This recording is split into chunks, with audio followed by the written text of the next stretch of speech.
Bonjour à tous, j'ai mis à jour la brochure interactive que je mets à disposition des familles chaque année. Je tenais à y effectuer 3 changements principaux.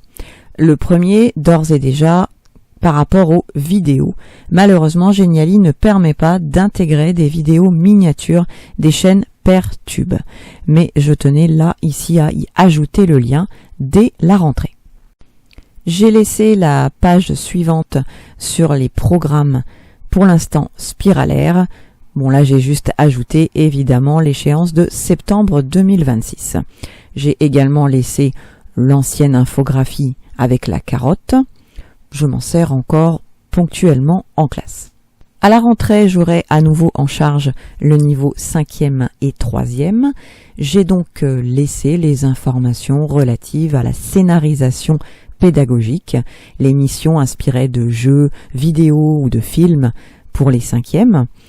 Quant au 3e, l'enquête fictive, donc sur une scène de crime fictive, qui est menée essentiellement lors du premier trimestre et sur la moitié du second.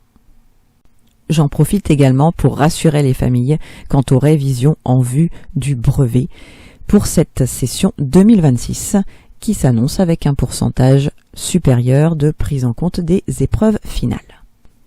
J'ai laissé la page sur l'organisation du cahier. Je me suis contentée de mettre à jour la vidéo puisque j'ai changé quelques visuels dans mes polycopies. Les pages suivantes concernent plutôt les évaluations et les devoirs à faire.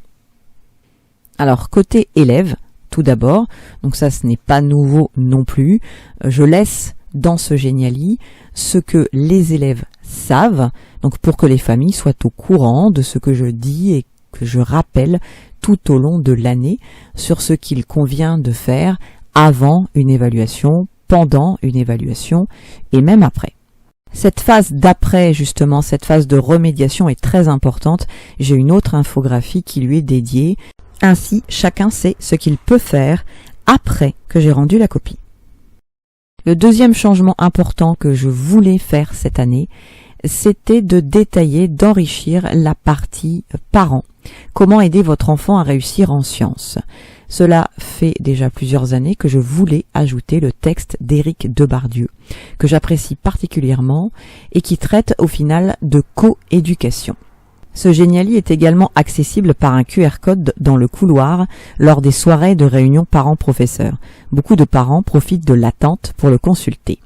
Pour les plus intéressés, j'ai même mis une version audio de la fin du texte d'Éric Debardieu.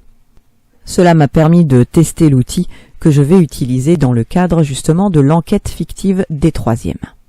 Et troisième changement important, je voulais absolument parler de l'intelligence artificielle. En tant que formatrice sur les intelligences artificielles en éducation, cela me paraissait une évidence de clarifier, y compris pour les familles, le fait qu'utiliser une IA générative pour réaliser un devoir est officiellement considéré comme une fraude.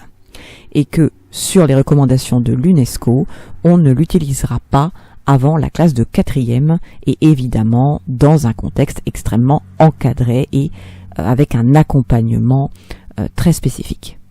L'infographie se veut bienveillante et explicite finalement sur le rôle de chacun, sur notre rôle, chacun d'entre nous, dans la coéducation.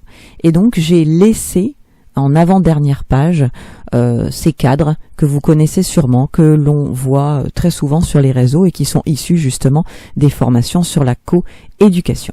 Cette infographie m'a toujours permis d'enrichir les discussions avec les parents et je pense que ces 3 changements ne feront que les nourrir davantage.